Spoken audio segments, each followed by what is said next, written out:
Fire? Nancy asked, her voice sharp.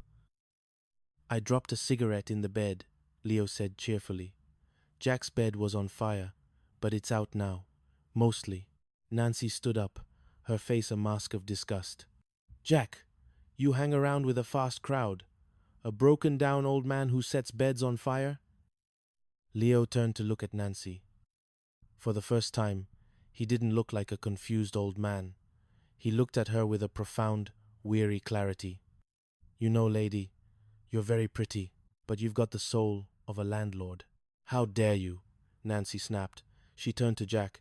Get rid of him, now, or I'm leaving. Jack looked at Nancy. She was everything he thought he wanted. The status, the beauty, the entry into a world where people didn't have to worry about rent or shared beds. Then he looked at Leo. Leo, who had been kicked out of his home by a world that valued condominiums over people. Leo, who had stolen roses just to say thank you. Leo, who was his friend. Nancy, Jack said, his voice surprisingly steady. He's not a nuisance. He's my guest. Then you've made your choice, Nancy said. She grabbed her purse. I'll see myself out. Don't call me Jack. I don't date people who collect. As the door slammed behind her, the apartment felt suddenly, jarringly quiet. Leo looked at Jack. I guess she's mad at me. Jack sat down at the table and poured himself a large glass of the expensive wine. No, Leo, she's not mad at you. She's just… Nancy, I'll go, Leo said, his voice cracking. I heard what she said. I'm a nuisance. I'll get my bag. Leo, wait. But the old man was faster than he looked. Before Jack could stop him, Leo had vanished into the night, leaving behind nothing but a half-eaten dinner and the faint scent of stolen roses. Chapter 6. The Search for Leo. When Janet and Chrissy returned from the movies, they didn't find the romantic triumph Jack had promised. They found him sitting in the dark, staring at 2 plates of cold duck and a half-empty bottle of Bordeaux. Jack, what happened? Janet asked, flicking on the light. Where's Nancy? And where's Leo? Jack didn't look up. Nancy's gone. She told me I had to choose between her and Leo. I chose Leo. Then Leo decided I was better off without him and disappeared. Chrissy gasped, her hand flying to her mouth. But he has nowhere to go. It's cold outside, and he doesn't have his newspapers. The weight of the situation hit them all at once. This wasn't a sitcom misunderstanding. This was a man's life. Jack stood up, his blazer discarded on the floor. We have to find him. I checked the hallway, the stairs. He's gone. The search lasted for hours. They combed the neon-lit streets of Santa Monica, calling out his name into the salty night air. They checked the bus station, where the fluorescent lights hummed with a lonely, desperate energy. They checked the motels with the flickering vacancy signs, and they even walked out onto the pier where the dark waves of the Pacific crashed against the pilings. Leo Moran, Jack shouted, until his voice was raw. Every old man in a plaid shirt became a beacon of hope that dimmed as they got closer. The city felt vast and indifferent, a place built for the young and the fast, where someone like Leo could simply slip through the cracks of the sidewalk and be forgotten. He's not here, Jack, Janet said softly as they stood near the edge of the water. Maybe he went to a shelter? Leo wouldn't go to a shelter, Jack said, his eyes stinging. He has too much pride. He'd rather freeze on a bench than admit he's a case. They returned to the apartment at 3 a.m., exhausted and defeated. Jack didn't sleep. He sat by the window, watching the street, waiting for a shuffle, a cough, or the smell of coffee-scented roses. Chapter 7. The Missing Person. The morning sun brought no relief. Jack was on the phone by 8 a.m., calling the police. Hello, missing persons? I'm looking for a person who's, well, missing. He's been gone all night. His name is Leo Moran. Describe him. The voice on the other end said, bored and bureaucratic. He's about 5'7", gray hair, wearing a plaid shirt, long pants, brown socks. He's 75, but he doesn't like to talk about it.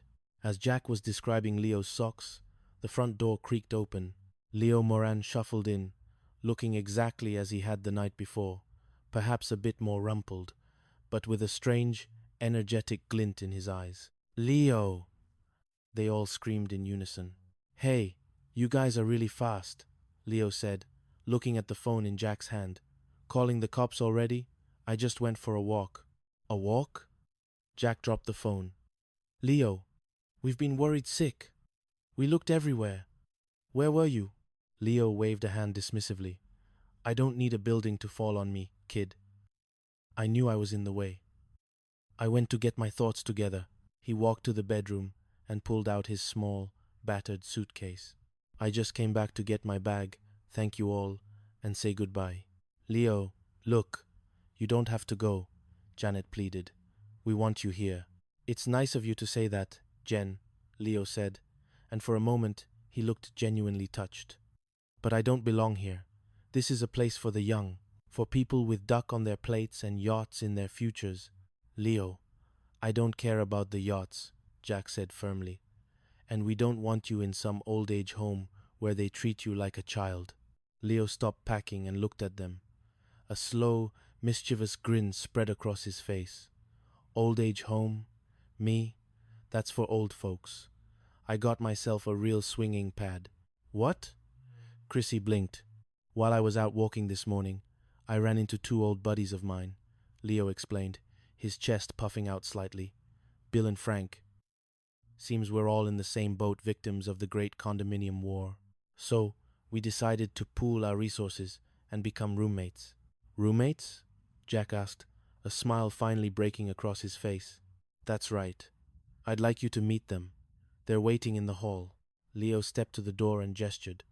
Two figures walked in. One was a tall, elegant woman with silver hair pulled back in a bun, and the other was a petite woman with bright, inquisitive eyes behind thick glasses. "Morning, Bill." "Bill?" Chrissy asked, confused. "It's a nickname," Lily said with a wink. "Leo's a bit of a character, isn't he?" "We're going to take care of each other," Alice added, clutching a knitting bag. Leo picked up his bag and stood between his two new girls. He looked at Jack, Janet, and Chrissy, three young people who had, for a brief moment, been his world. "You see," Leo said, "they've got a setup just like yours. And who knows, with a little bit of luck, our relationship could be just as innocent as yours." He let out a sharp, barking laugh, and as he led Lily and Alice out the door, he looked back over his shoulder. "Keep an eye on those roses, Jack. Furley's got a mean streak." Chapter 8. 50 years from now. The apartment felt strangely empty after they left. The silence was heavy, but it wasn't the sad silence of the night before. It was the quiet of a house that had just witnessed a small, quiet miracle. Jack walked into the kitchen and started cleaning the duck l'orange. He thought about Nancy Norwood, her silk dress, her yacht, her soul of a landlord. Then he thought about Leo, Bill, and Alice, marching off into their own version of a shared life. "Boy, that Leo was really a character, wasn't he?" Janet said, leaning against the counter. "Yeah," Jack said, scrubbing a pan. "He got me to thinking, though." "About what?" Chrissy asked. "I was wondering what we'd be doing 50 years from now," Jack said. He looked at his roommates. "Will we still be looking for roommates? Will we still be worrying about the bathroom schedule?" Janet laughed. 50 years from now? That's easy. You'll be a famous chef with 3 Michelin stars, and I'll be a world-renowned horticulturist with a garden that would make Furley faint." "And me?" Chrissy asked. "Chrissy, you'll still be hogging the bathroom," Jack teased. They laughed, a bright, clear sound that filled the room and chased away the last of the night's shadows. "We won't be living together in 50 years, will we?" Chrissy asked, her voice suddenly small. "Of course not," Janet said. "Life happens. We'll have families, houses, different cities." Jack paused, his hands in the soapy water. He looked around the small, cramped apartment, the mismatched furniture, the shared groceries, the chaotic energy of 3 lives entwined by chance and a landlord's misunderstanding. "Maybe," Jack said. "But wherever we are, I hope we're as lucky as Leo. I hope we find people who will let us in when the world turns into a condominium."